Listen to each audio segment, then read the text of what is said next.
We're doing a makeup session. We were on Indestructible Eternal Pound stream last night, discussing the new Bastion features and the Dungeons and Dragons playtest. So I wasn't around for the Eberron art like usual, so I wanted to have a makeup session here today, lunch. So I'm going to check my signal, update, post that I'm live, and then go through my intro spiel, and we'll get to work here for maybe like 100 minutes. So give me a hot second here to check my signal here. Yeah. Give me a hot second here. Yeah. Okay, sounds good. Baka. Okay, cool. So hey, intro. My name is Phil Kearney. I create role-playing games, I illustrate them, and then I publish them online. I've been focusing my attention on Dungeons and Dragons 5th edition for the past 5 years, and good. And so if you're here for artwork, there's a slew of links in the description down below that you can take a look at. All the stuff that I have published online is 100% free preview. You can read anything through cover to cover. If you click on the full preview button underneath the page art, or if you click on the eye icon on if you're on a mobile phone, it'll throw open a PDF and you can look at everything cover to cover. If you're here for artwork, there's probably about 150 illustrations across the books that are published down below. If you are a D&D enthusiast, welcome to the mix. I create stuff that's both for players and DMs. If you think any of the stuff that's in the previews down below is cool, consider making a purchase to support the growth of more behavior like this, and to help grow the channel. Let's see, give me another moment here to chuck. Let's get into my stuff here. Good. All right, cool. So if you want to further encourage, we can click. You can follow me on Twitter X if you're still on the platform at Phil Kearney. I always post when I go live, just like I've posted now that we're now streaming the Crystal Bar adventure. We're working on the farming homestead map. So yeah, let's see. This is episode, where are we at? Episode 162. So we're at 162 here. This is the book cover that we made back around page 4, like around episode 40. So you can go into the Wayback Machine on the Eberron, Crystal Bar Eberron adventure playlist that's on my channel here at Phil Kearney. And then, so what are we doing? We're making a farmstead, or a homestead, a farming homestead. This is a map of the Thorpe, the small refugee village that the adventure starts in. If you start at the very beginning of the adventure, this is where you're going to start. There are 6 plot hooks. 2 of them assume you start here. There's 4 other plot hooks there's 3 acts. First 2 plot hooks assume that you start in Act 3. Second 2 plot hooks assume you start in Act 2. The last 2 plot hooks assume you start in Act 1. Any of the plot hooks can start as early as Act 1, but the earlier in the list of plot hooks you go, the more in the know of what's going on inside of the adventure your characters have access to information about. The less of a mystery it is, and more of a like a bounty hunter or seek and destroy or bug hunt sort of mission, where you know what your objective is, you know where you're going, and all you have to do is find the target and retrieve it so that you can fulfill the mission of your plot patron. But the further down the hooks you go, the less and less you know about what's going on, until at some point you're completely ignorant of the situation. You have to find out everything, possibly the hard way. And that starts here in this Thorpe. So one of the things that you can discover while you're in this Thorpe is that there's a lot of surrounding homestead farms that have been abandoned by people that are freaked out by the amount of weird stuff going on in the forest to the north. The Carnwood, famous in Carnath for being haunted. Well, it's getting pretty freaky. So after a year or so of being around, so folks are starting to bail. So there's a number of abandoned farmhouses, some of which met violent ends, most of which are just cleared out. Some of them ran away in a hurry. So there's going to be farmhouses that are fully furnished, farmhouses that are furnished and bloodied, and farmhouses that have been cleared out. So we're going to start by building we're gonna be able to use, for those that don't know, color roofs. Let's stitch that up. So these are the roofs that we built for each of the buildings. These are 5-foot squares. If you get rid of the roofs, you can see inside of the buildings, doors and stuff that open, close, all of these little fixtures and things that we have here, like little doodads and household goods. Those are all on. Buck up. Storage, commerce, well, lumber, grain, smithy, stable, commons. Let's go to the sheriff. So the sheriff has black and white, and sheriff has color. And in the sheriff's place, there are knickknacks, and bam, we can make the knickknacks and the building go away. So you have building, there you go, knickknacks. So all these little individual knickknacks can be picked up and moved to other properties. We duplicated a number of them to get into the mayor's apartment that's attached to the commons, and then there's the stable with all of the stuff. The stable is primarily for the mayor and the sheriff, both of which like actually live here in town. They're the only ones with actual apartments here in town. The rest of them are folks that come in from homesteads. There's a carpenter mill, there's a grain mill, there's a blacksmithy, there's a grain silo and storage, and then there is the forest that leads off from the grain mill, or from the wood mill, carpenter mill, into the forest from here by the cart. So you got cart tracks here. And then you have all these trees here. The tree canopy can be pulled away.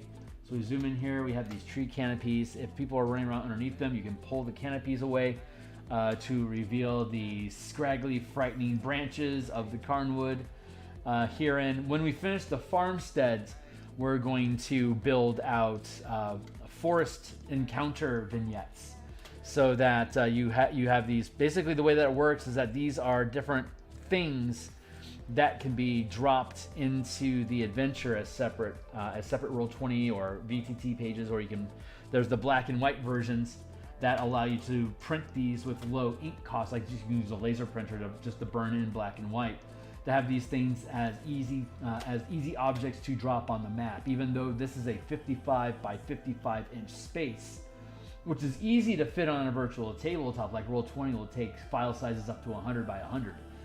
Pretty easy to accommodate. But on a map, on a tabletop map, you can just drop this. These are separate maps in general. Like if you're going to explore the commons and mare, then you can just drop into the commons and mare and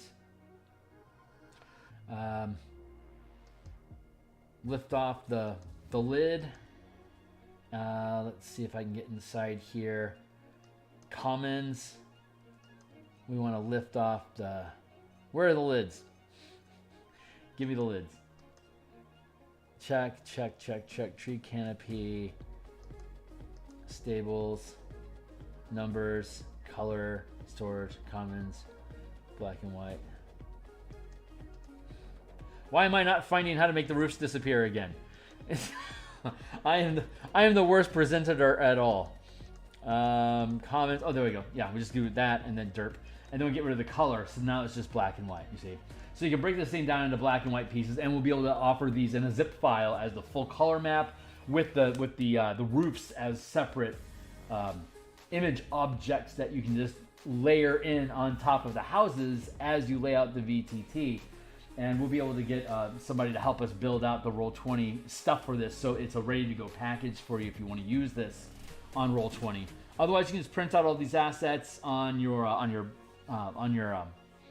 laser printer. We'll make sure everything fits in an 11 by 17 page, so that or an 8.5 by 11. Either way, 8.5 to 11 if like you need to split in half to have two halves on each side. Since it's black and white, you just cut down the middle, and there you go. Some of the bigger things like the storage mill, that will need to be an 11 by 17. so you can fit that on one page printout. But we're attempting to make sure we make that as low impact and cost for people to print out assets if they want to print the assets, or have it just ready to go in zip folders and a Roll20 VTT extension. So it's easy for folks to be able just to import this stuff or just to click and make it go. So that's the plan. We have this Thorpe. It's going to be our base format for what we're going to be doing moving forward. So I'm going to take this entire thing and group it into a separate folder and then conceal it. So we're gonna start off with a map. I've got about how much time do I have? We got about an hour today, so we're not gonna get near. We aren't gonna get done today. I can promise you that, my friends. But this is the start of a lot of fun, so we can get the ball rolling here. And so what we're going to do is everything seems to be in place. Thanks a lot, a new subscriber up to 214. We're trying to get to 500 by the end of the year. The only way it can happen is if people like and subscribe. So I mean, it's appreciated if you do. I hope to earn your time and attention. So we'll go with assets from Thorpe. Thorpe is not spelled with an E as much as I want to believe that it is. But that's okay.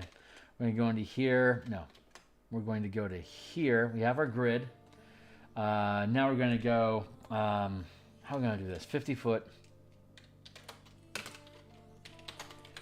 scale overland. So in this instance, each of these squares is going to be 50 feet. So right now we're just roughing things in. We're just getting a rough idea of how stuff is going to look, just sketching it out. And once we're happy with the positioning of everything, then we'll be able to zoom in and clean up and make for the pretties, get the line art really good for print, and then drop in the color underneath that, build the roofs, and then we'll be able to move on to the next thing. We will be bloodying the Thorpe and this farmhouse once we finish all the vignettes. We will reward ourselves by coming back and making this a blood scene. So stay tuned for that if you're interested in it. For now, let's go with, we're just going with black and white here. And if you're jumping into the channel, certainly be welcome to shout out and say, hey, I'm going to drop myself a like button here, subscribe, bell icon, sticking around. Really appreciate anyone that's checking this stuff out. So actually, before we really dive into it, let's open up what stuff we have currently. Let's see, that's scene 1. Let's go to appendix 1 is flora, appendix 2 is creatures. There's the cover art, creatures and character tokens. Intro, here's our introduction section, and here's the DM map that we've created so far. This is just a merged layer. We have a separated one, and we haven't done any of the lettering yet for this, of course. We're going to save the lettering until the end when we lock down what lettering we're going to use throughout the entire document. So we'll just come back and we'll do lettering for all this stuff. So we start here in the Thorpe named Peace. It's northeast of Bastion, which is an outrider fortress that roams between the Dwarven war holds over here and the more civilized area of Tarek, Ader, and further west into Karnath. To the south is the Mournlands. South and east is Talenta Plains, where the halflings roam on dinosaurs. This is just broad open plains, so there are outriding sheriffs and rangers that push against the Talenta halflings to keep them from digging into this land space. Once this region is secured and safe again, then we can see homesteaders moving out from Tarek into the plains in general. But for now, it's too dangerous, so any displaced settlers, they have been setting up little refugee villages along the border here of the along the tree line of the Carnwood, which is known to be haunted. So that's an issue, but I mean, you got to go someplace, right? You can't go to the Mournlands. You can't go, feed dinosaurs with halflings. They'll cut your head off. So this is pretty much where you get to go. So this is a small, the Thorpe that we just showed, the the Thorpe named Peace. And then all the dungeons and stuff happen here in the Manifest Zone, which is roughly 20 some odd miles north of the Thorpe named Peace. So that's a 20-mile kick. That's 20 miles, 40 miles. So about 50, 60 miles to Bastion from Peace. And so that's a couple of days worth of ride along here. If the sheriff is too busy out in the Talenta Plains and serving Tarek to tend to these undocumented, unrecognized, unincorporated villages, then they need to recruit basically adventurers that are willing to check out stuff. You get deputized, you get a badge that gives you the authority to ask anyone anything that you want. So if you have that plot hook, you have a narrative device that allows you to push in and ask questions of basically anybody. The Thorpe asked you to be there as a representative of the sheriff, and the opposition, the sentient humans that you run into while in the Manifest Zone in the Carnwood, they're Carnathy as well. They recognize the authority of the badge. So, like, once you start running into mercenaries, you can basically either intimidate or persuade them into helping you. And if you didn't get the sheriff's plot hook, but picked up a plot hook that then ran you into a party of NPCs that do have badges, if you take their badges from them, you could then use deception with the badge to BS that you are sheriff deputies and that you have the right to know what's going on wherever you go. And if you can succeed with your bluff check, then you're going to be able to convince people you are who you say you are and be able to get the answers that you want. So a lot of fun flexibility here to be able to play in the exploration and social pillars, along with a shitload of really deadly encounters that your team is smart to run away from, go get a rest back in the village, and then come back and take on again if necessary. So right now what we're doing is we're looking at the village, at the farms. The farms would stay along the line of the forest here. The brave ones would start pushing out into the plains. So we're just going to focus on the villages that would run away first from undead threats coming from the forest, which are those that are dotted along the line of the forest. So we're going to take our map here, and right now we're just roughing stuff out. So I'm just going to build a large enough here. Just going to make a little forest thing like that.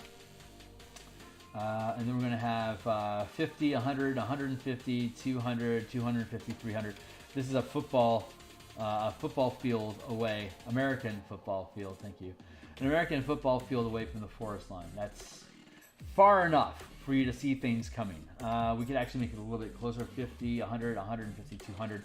We can actually drop a farmhouse here, or, you know, a house on a farm here. What else do we need? We need stables / storage. So let's look at our reference stuff real quick. How large is the stables here? 5, 10, 15, 20, 25, 30, 35, 40, 45. So 50 feet there.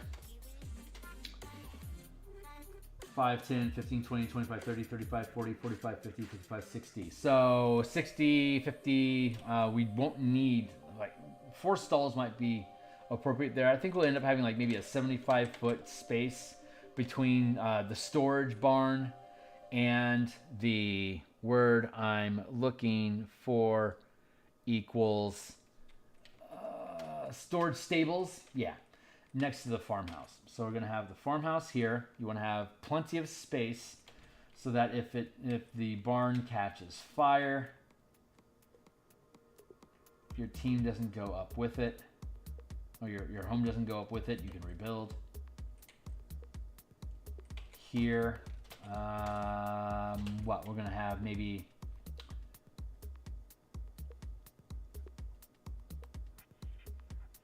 personal vegetation. Hey!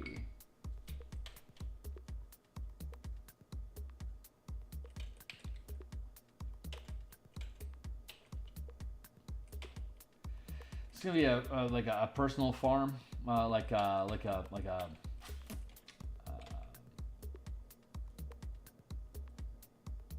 veggies garden.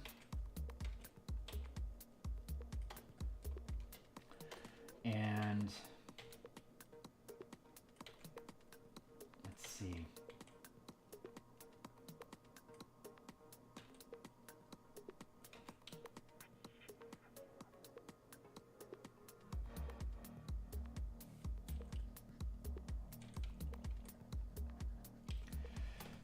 So there's that.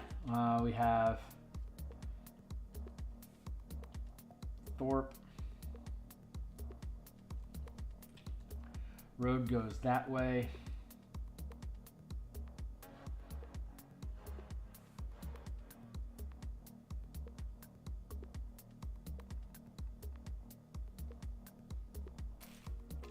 That means there's field out this way. 50, 100, 150, 200. So when we zoom in and we work on this,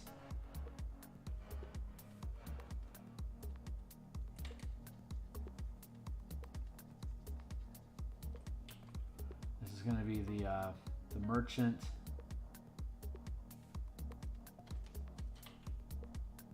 Trail.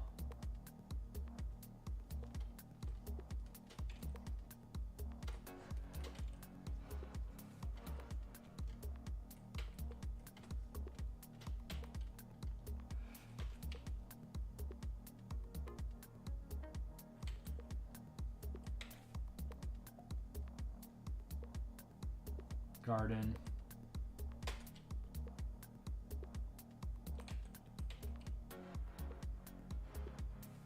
House.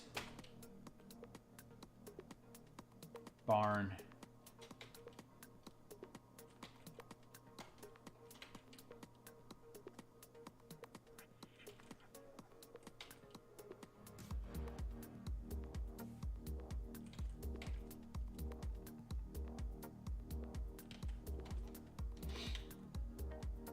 Fields.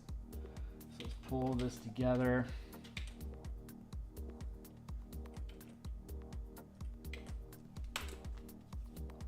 Give me a second here.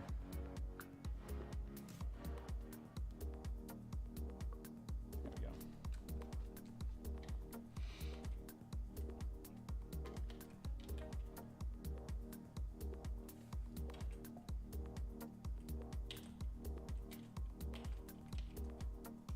So when we zoom in here, what do we need? We're looking at 5, 10. This is 1, 2, 3, 4, 5, 6, 7, 8, 9, 10, 11, 12, 13, 14, 15.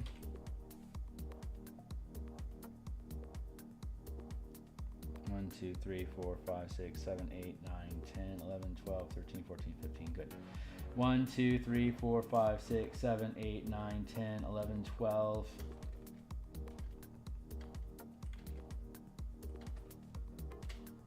13, 14, 15. That's a lot of excess space. I don't think I need that much space. So we can pull this one in. 1, 2, 3. And then we can pull in this line. 1, 2, 3. So that puts us at 1, 2, 3, 4, 5, 6, 7, 8, 9, 10. I'd really like to say stay inside 10 squares. So I'm gonna pull these 1, 2.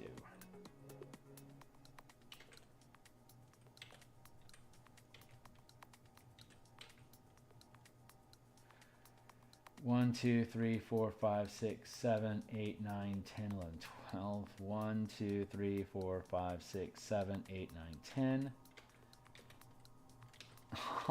Look at that. It's like the muse already knew where that was going to end up, you know? God bless her. That is hilarious. See my conversation from the Spelljammer art channel this morning.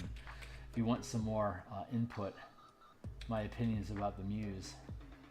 But by God, she was so fucking on point there. Did you see that? That was worth going back and looking at again. See that? Amazing. Simply amazing. My life is a miracle.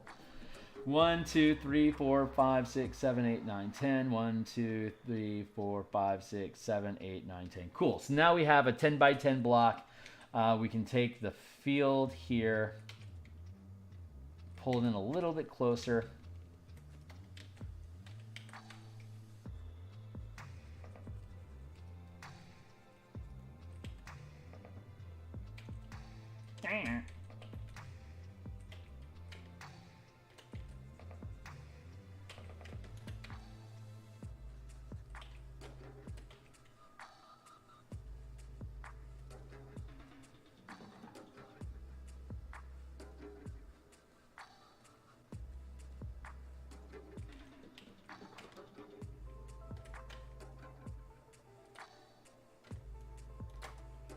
You have to shift this.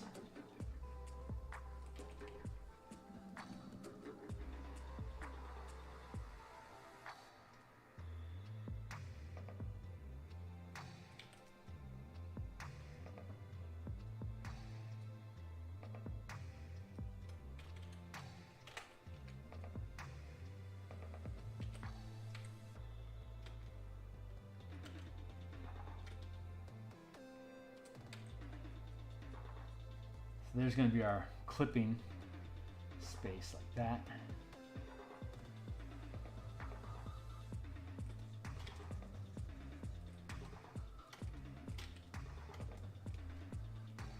Nerf, we're obviously going to need.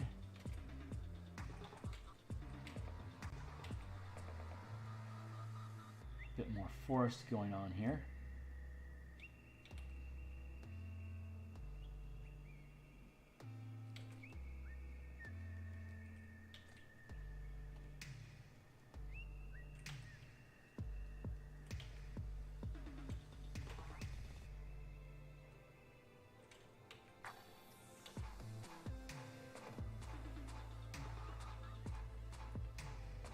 Puts us 100 feet. That still puts us 50, 100, 150. Okay, that's good.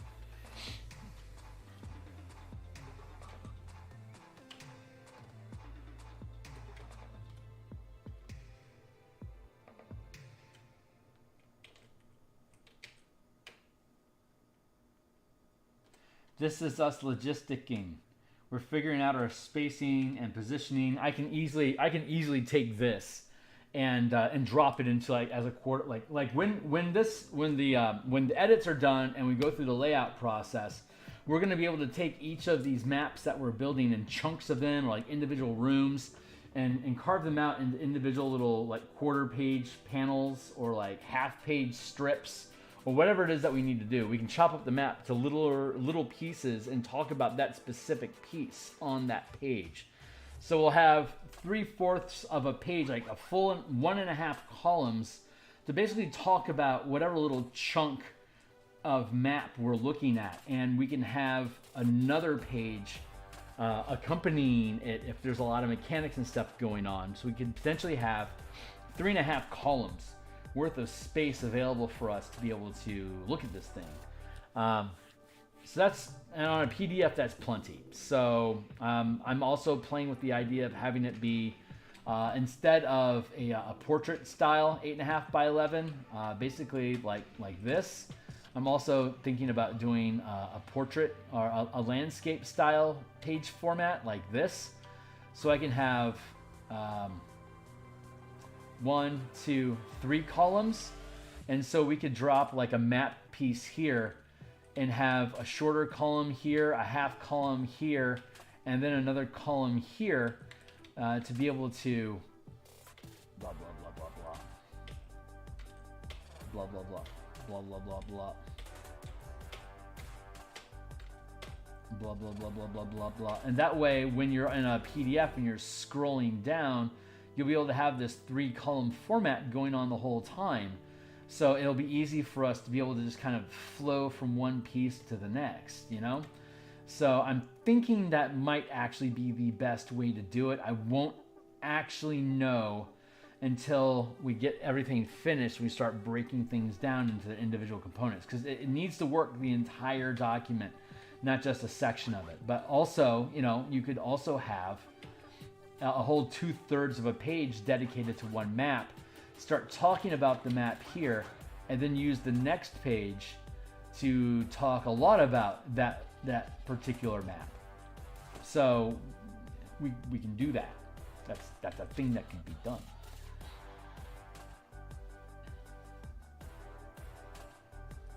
But we could also do like a half page, we could also do a quarter page like this and have 2 columns like this, blah, blah, blah, blah, blah, blah. And then do facing pages. We'll have to make sure we're clever about our layouts so that we always have like the quote unquote control panel format. So you've got these act as a unit, and then they get flipped 2 pages at a time. So these 2 things are always working together. Map on one page and then all the details on the other. And if there's any gaps, like we got a quarter page here for a map, and then we got a full column here, and then we need another column here, that opens up the opportunity for us to have different artwork and stuff like that over on these pages. So we're gonna have to be careful about how we do layouts on stuff, but that's coming down the pipe, and that's probably something we're going to end up working on probably in December. So I think it's likely the Spelljammer project's not going to be done until inside of November at some point. I wish it was already done, but I can't rush the process. And it's been an absolute joy to create it. I just can't rush it. So it's going to take the time that it takes, which means that we just got more stuff lined up for us. So we just got to keep working. So having said that, I can actually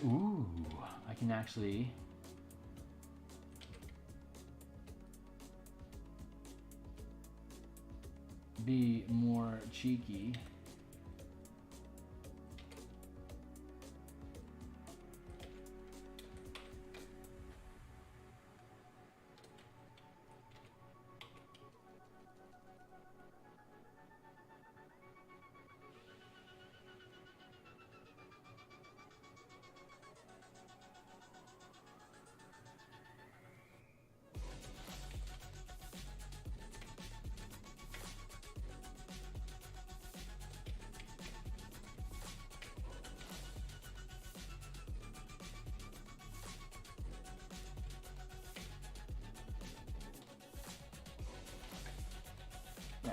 Okay, so we got 100 feet. We have a 100 by 100 garden. That's a pretty damn big garden.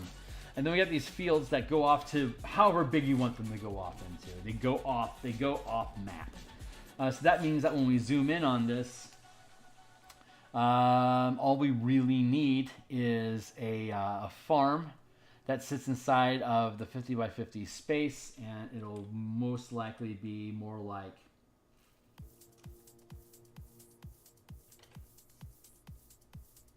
probably something more like 30 by 20. Maybe even 20 by 40. That's what that is.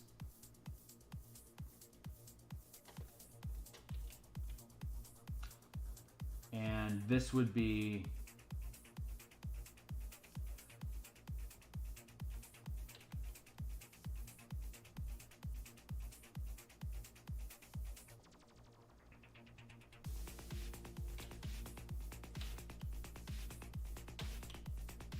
barn is going to be like 40 by 80.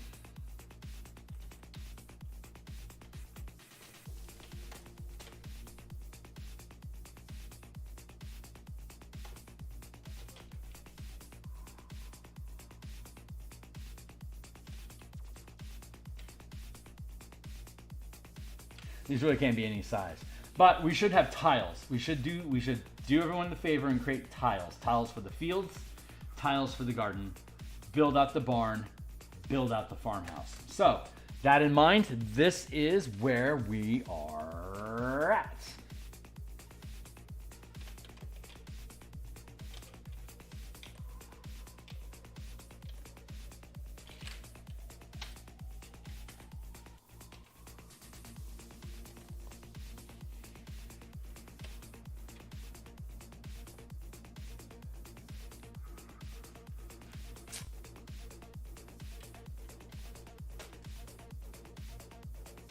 we'll take this and push it up into the corner just to get it out of the way.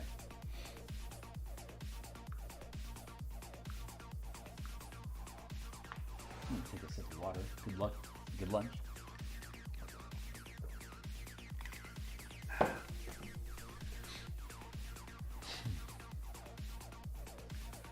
Yeah, we're doing good. All right, so if we're gonna have a 25 by 40 homestead, or home, I don't know why I keep calling it homestead, I'm a goofball there. Let's go with 5-foot scale map. There we go. 5-foot scale map. Let's go with 1, 2, 3, 4, 5, 6, 7, 8, 9, 10, 11, 12, 13, 14, 15, 16, 17,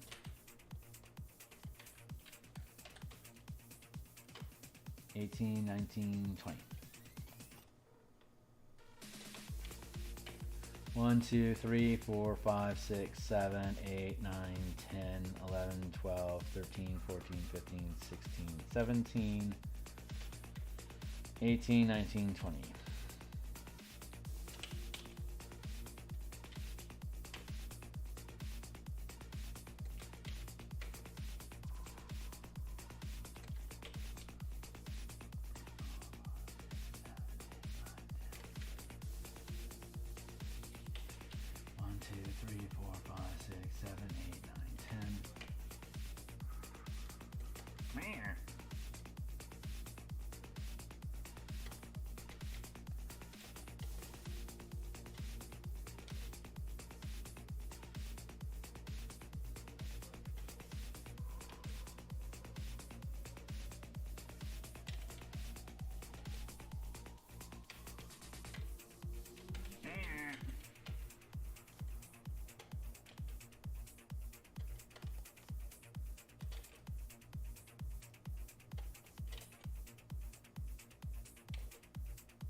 Making sure everything's on point. Oh, yes, everything's on point. Barvo, Carney. Barvo. I'm still cracking up over that corner marker just lining up perfectly with the forest. That was insane. Insane. So we're going to call this garden.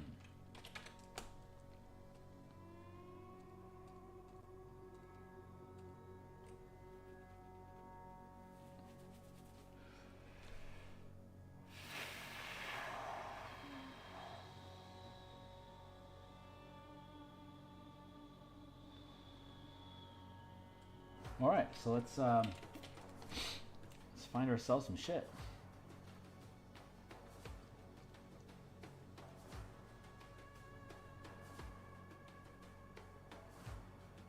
Wait for it. Corn cob. Hold on. Let's build this out into a brush setting. Shapes, dynamic, drop. Corn husk. So we're going to use that corn husk. We're going to build a proper field.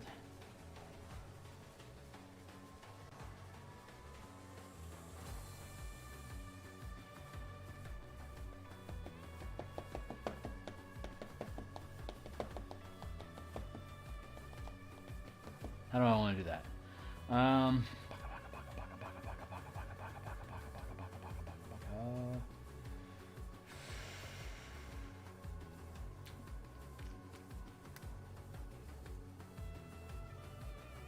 Let's just do that.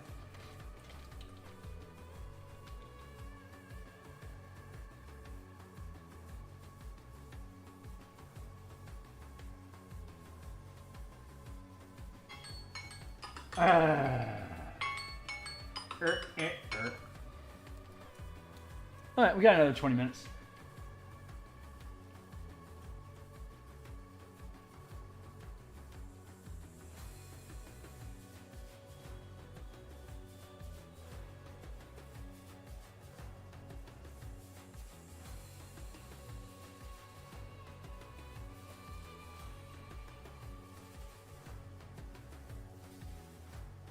You know, a 50 by 50 area is pretty damn big for a farm. So I bet I don't have to have a garden that, you know, that huge.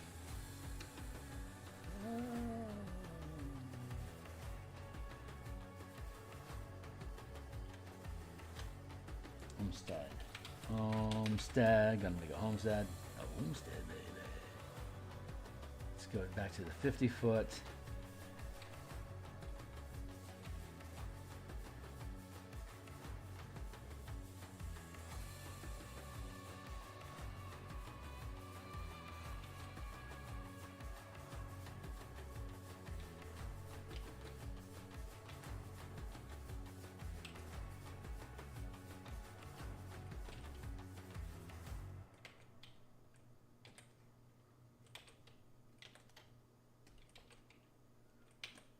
Let's just make the garden a 50 by 50 space. For a single family, I'm sure a 50 by 50 pea patch is going to be plenty.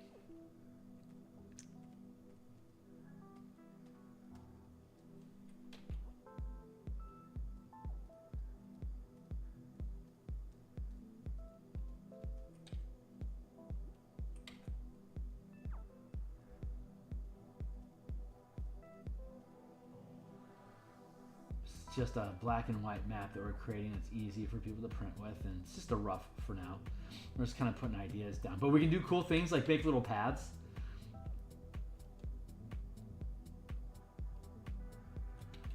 Isn't that cool? So fun. We can make a big Halloween thing out of this next year, when God willing, if it's published by October next year, it'll, yeah, we could do a cool little farm maze sort of thing, or corn maze. That's the word I'm trying to find.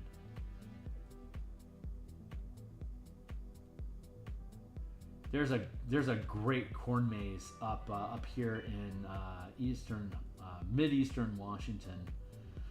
I forget the name of the place, but it's something like 3 miles worth of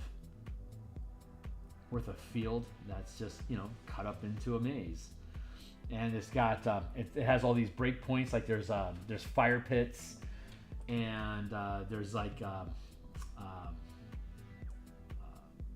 food stands and like beverage stands along the way in the maze, like short rest areas. It's great. It's super fun. It's horrible when it's muddy because it can get deep and you're basically slogging through it. It's that's rough goings.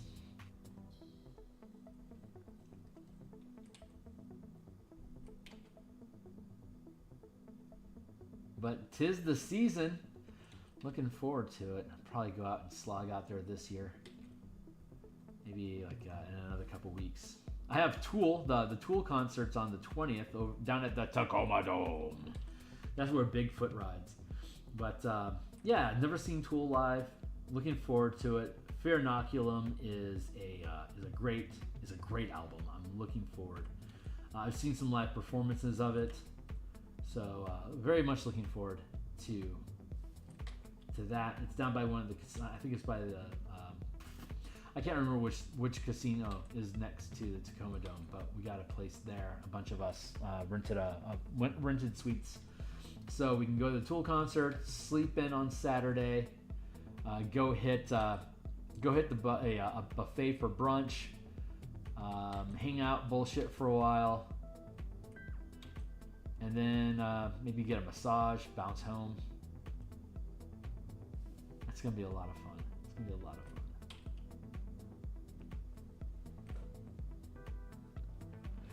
Yeah, that's a fun little maze thing we got going on here. We're gonna call this cornfield. Gonna call it cornfield.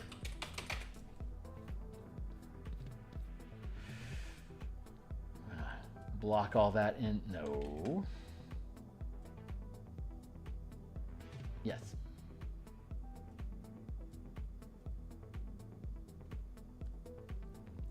We're gonna call this crops.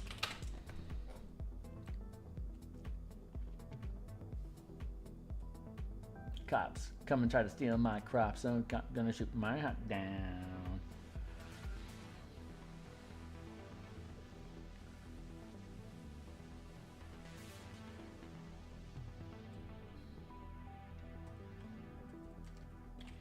Map. Map, map, map.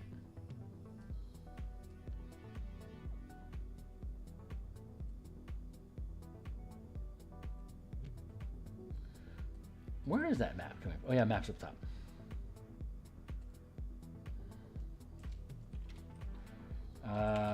Square spacing. There you go. Let's see, we have cornfield 50 feet there.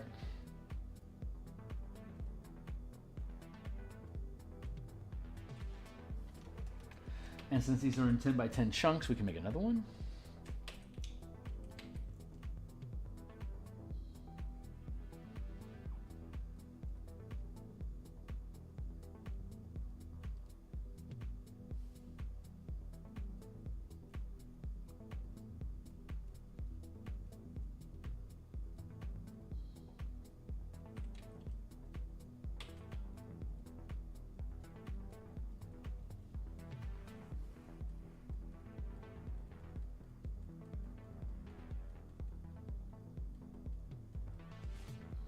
Doesn't matter if it's sloppy or not right now. We'll clean it up eventually.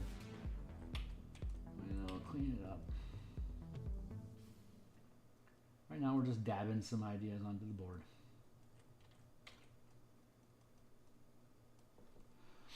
You know, some stuff that's fun.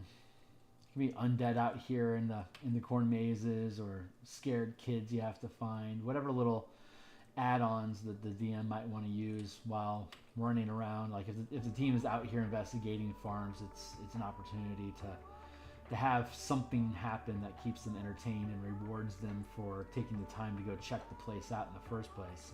You don't want to punish characters when they investigate something, even if it's like when they decide to go someplace and do something. If it's a nothing burger of an event and they don't know it, make a random encounter. Have a random encounter occur. And it doesn't even matter what it is. It can be a planned something, but this is where like that idea of like a random encounter kind of clicks in. When they're off doing nothing and kind of losing the plot, you can just drop a thing in that catches their interest and can potentially, depending on how they handle it, give them one or more clues about what it is that they're actually supposed to be doing. The idea of failing forward in adventure means that no matter what it is that they're doing, they're going to glean something useful that pushes them towards another plot point that you've already developed and are ready for them to interact with. So you don't want to just roll like, yeah, you failed. It's like that's going to shut off opportunities for you to engage with your team. Now, what you want to do is like you do this thing and nothing. They fail, but they don't know what that failure means. So you can introduce a success. Like if you have a robust plan, you can probably have 2 to 4 different ideas about whatever it is that they're doing right now that could potentially tie into something else. Whether it does or not is mostly dependent on you. So my recommendation in general is have a tie-in. Whatever it is that they're doing, find a reason why whatever it is that they're doing is somehow relevant. Maybe not very relevant, but there's some sort of clue. And if that forces them to stick around and try to figure out more about what's going on with that clue, then introduce another random encounter that might have another piece of whatever that clue may be. So they're continuing to build in more and more pieces until they're like, oh, okay, I think I know what the next step is supposed to be. And then they can move on to the next step, and you can live your life in peace as a DM. So that's always the objective, is to make sure that they have enough to be able to push on to, like, so they can make a decision. Like if you aren't railroading it and you're leaving it open box, then like if you're doing like a hex crawl or an open something, it's not like you just have like this hex that they're in right now figured out and you have no idea what's going on in the adjacent hexes. No, you want to have at least a rudimentary idea of what's going on in the next step of whichever direction it is that they can go. And when you're building out plots, like if you map out the plot or storyline in an adventure, there's like might be only 2 to 4 steps, directions that they can go. And when they inevitably find a step that leads in an obtuse direction that you didn't take into account and they've caught you off guard, it's okay, because now they're operating between the spaces between 2 existing plot hooks, threads, plot lines, plot threads, story threads, whatever you want to call them. I generally call them threads or storylines that will lead them to another. If they're in the space in between, all the stuff that you're improvising while you're in that negative space, you can improvise and just lean into something that you already have built and set up ready to go. So if they're like between a combat and an exploration sort of thing, and they're kind of milling around, maybe you drop a hint that points towards the exploration theme that you want, or there's signs of a creature that you want to lead into combat, or a social something that can tell them about the exploration, or like threaten them into the, or like scout or ambush them into the combat. There's always ways for the DM, if you're staying loose for improvisation, to imagine reasons why what the characters are doing currently is relevant, because that's how the DM gets to play D&D while you're playing. The DM gets to just improvise all this cool stuff as a reaction to not knowing what it is that the characters are actually going to do next. So you can plan a little bit to have a gist of what's going on in the story, and as they continue making decisions and lock down what path they feel that they want to travel, you can then start building around that, around those decisions to flesh out whatever it is that you've got going on, if that makes any sense.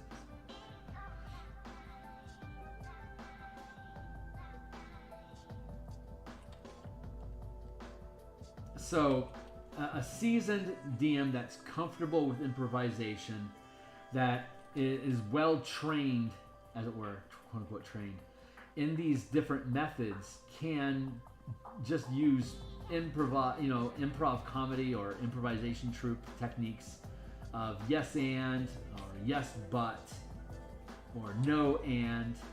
Like the rules of improv is that you can never say no. Whatever it is that somebody else in your troupe introduces during a live performance is automatically accepted as, well, this is the way that it is now, and I trust my partners. So I think they built that. I think they made that choice because they see an opportunity to curve into blank. And if you can catch that thread, you can build on top of it. Or if you don't quite get it, you can bend it in a direction that you want to go to.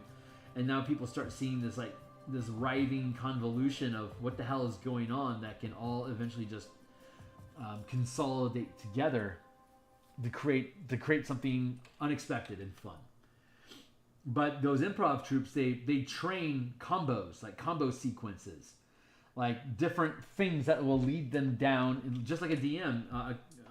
Comedian comic troupes lead to things that are legitimately funny, and then they create different improvisation paths that lead into that scene of comedy that they had developed.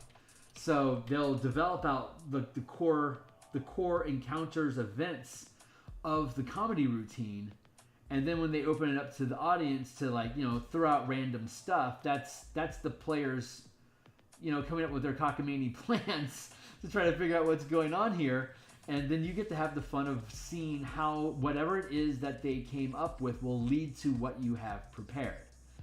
And if you do it well, it's going to feel organic, and no one is going to be the wiser or even angry if they catch wind of what's going on, because that speaks to this, if you can see the curtain being peeled back a little bit, then you maybe, you recognize the techniques that your DM is using. But if they're using them well, it's like, oh yeah, I know that. I know what you're doing. That is well executed. Good job. As opposed to you're breaking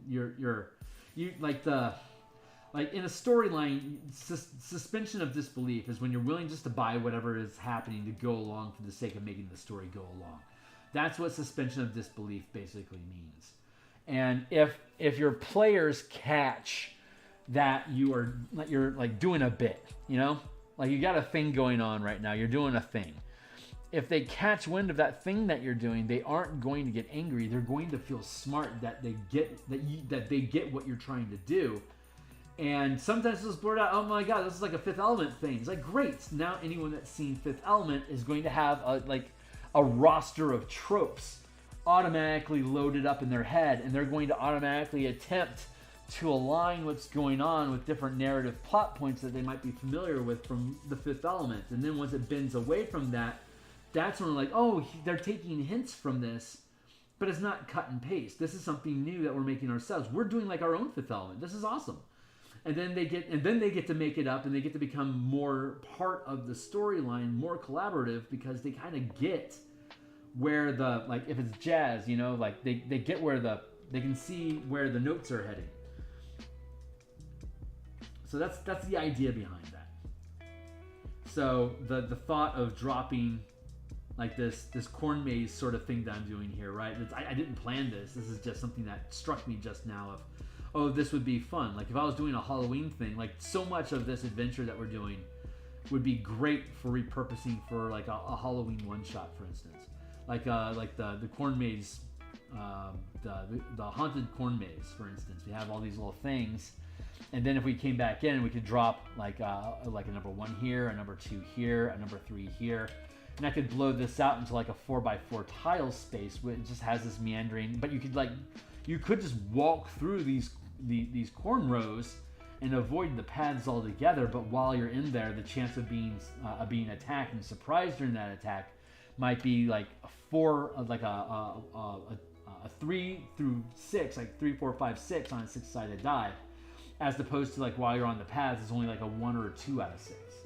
So you can change the probability of running into trouble if you go off the beaten path,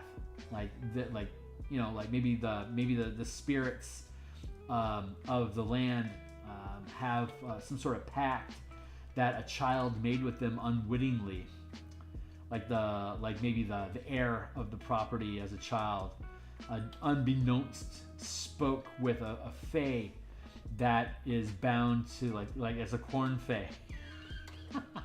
So you've got this corn fae that strikes this bargain with a little child, because the fae is like, is this your land? And the child's like, yes, not knowing any better. And the fae takes them for the word, and so the fae can like bargain a deal. It's like, well, these corn mazes are my home. What agreement can we make to keep these cornfields safe in the future? What are you willing to bargain? And the kid might not even understand the bargain that they're making, but when they grow up and the cornfields are still there, they're now bound to whatever that pact is that you made with the fairy. And then maybe they're like going through and trying to destroy all the corn to replace it with wheat, maybe. And then now they're breaking the pact that the child didn't realize that they had made, and the fae are now furious that they've been double-crossed. And so they go on the offensive and start attacking the folks that like maybe sold the farm or it was confiscated or something. And they don't know about the pact on the land, so when they try to replace the corn, they get attacked, and they can't go back. They can't go anywhere near the corn anymore without being attacked again. And so now they have to hire adventurers to come in and help them understand what the hell's going on and fix it without losing any lives. And that becomes like an adventure. For example, for just one of many, many, many possible examples. I think I want to put a path over here and like clear this out.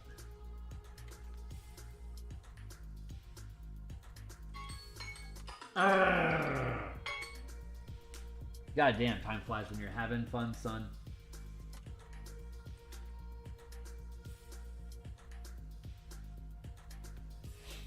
Hodor. Hodor.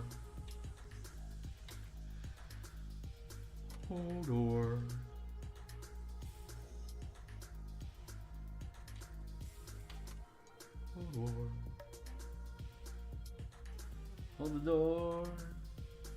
Hodor.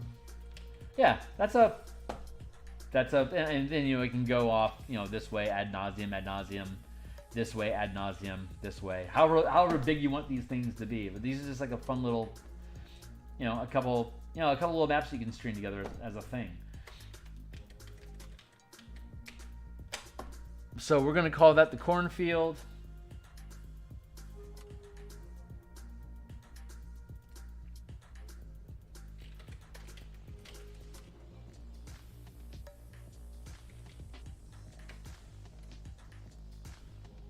Hodor. This is all just black and white. I mean, this is just a rough map. We're just throwing together ideas right now. None of this is set in stone. It's not absolute. We're just having fun here. We're just, you know, being DMs, drawing maps like a kid. I did this stuff all the time when I was a kid. When I first got into D&D when I was 12. Like, I was obsessed with like making just like little castle maps, dungeon maps, kingdoms. But as you mature and you age into the hobby, you realize how important the mundane assets really are, because those help ground the campaign in reality for you, so you can feel that the base physics of reality are conforming to what you as a person understand, you know, what physics are supposed to be. So like, yeah, this is a farmhouse. So we're gonna do a garden here, a 50 by 50 foot garden. Garden.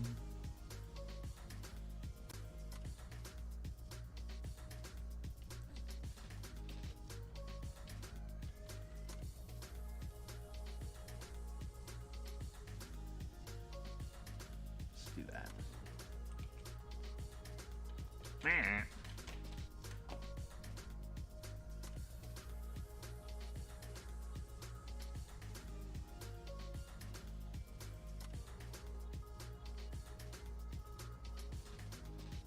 There, cornfield.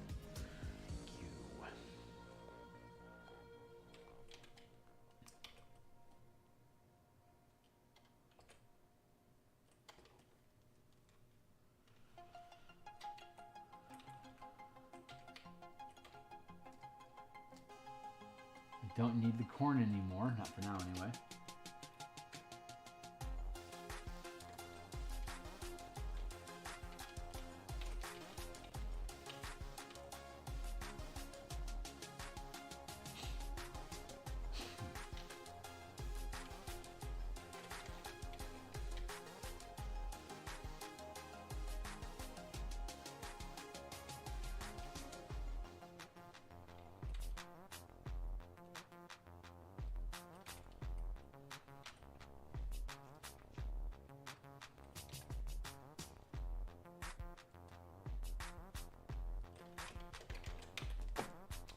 Free transform. Boom, boom, boom, boom, boom, boom. Go.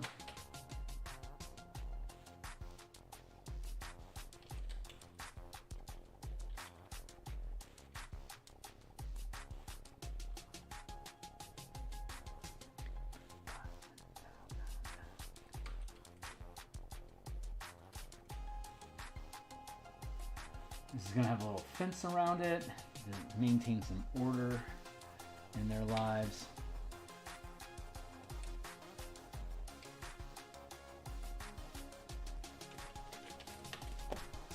Free transform. Flip vertical. There. Merge down.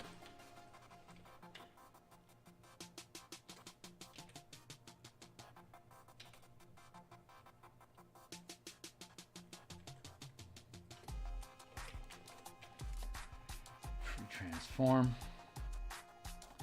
Flip horizontal now, baby. And we'll scroll over.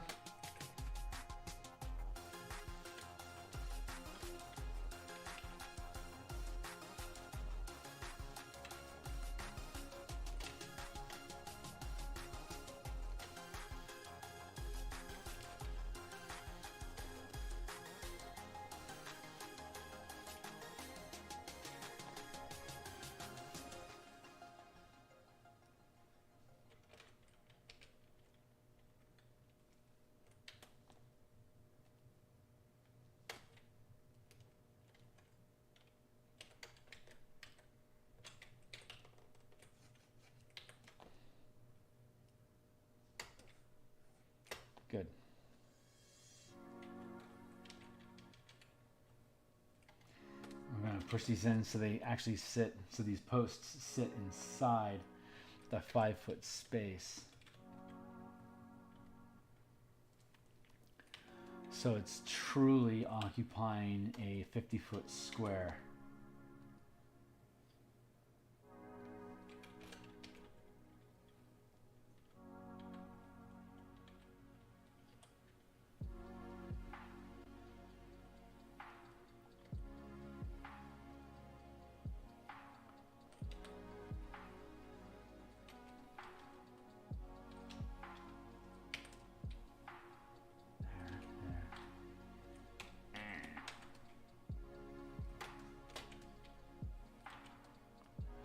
Not bad. Some slop.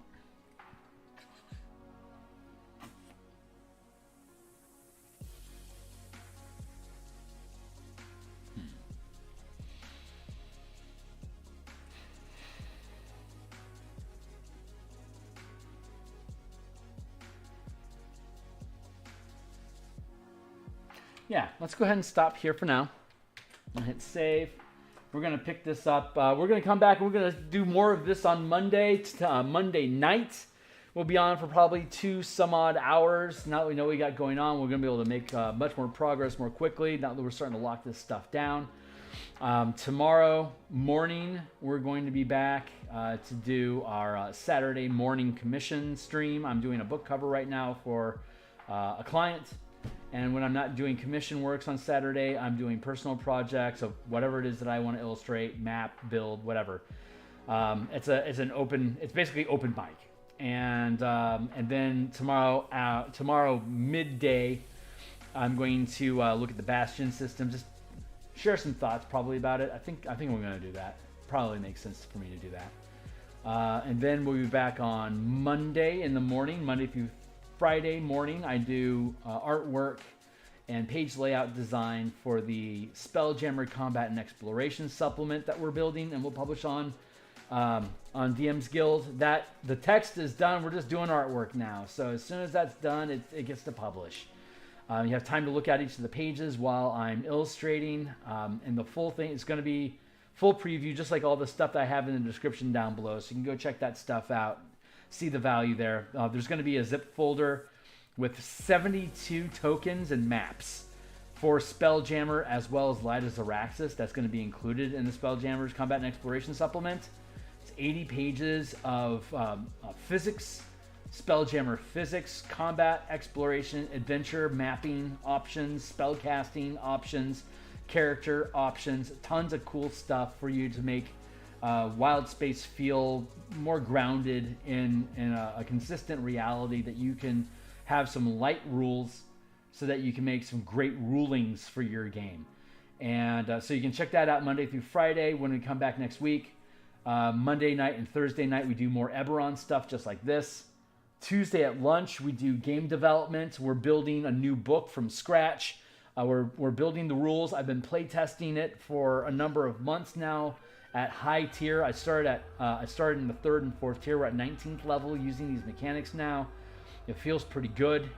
I want to do another play test from level 3 to 7, like a hex crawl or a dungeon crawl thing. So we're building out the rules for all that stuff on Tuesday. Yeah, that's what we got going on. So we got Monday lunch, Tuesday lunch, Friday lunch. And then we've got Monday night, Thursday night, and then we've got Monday through Friday in the morning. So there's 10 times per week that we're on stream for anywhere from an hour and a half to 3 hours, depending on what we got going on.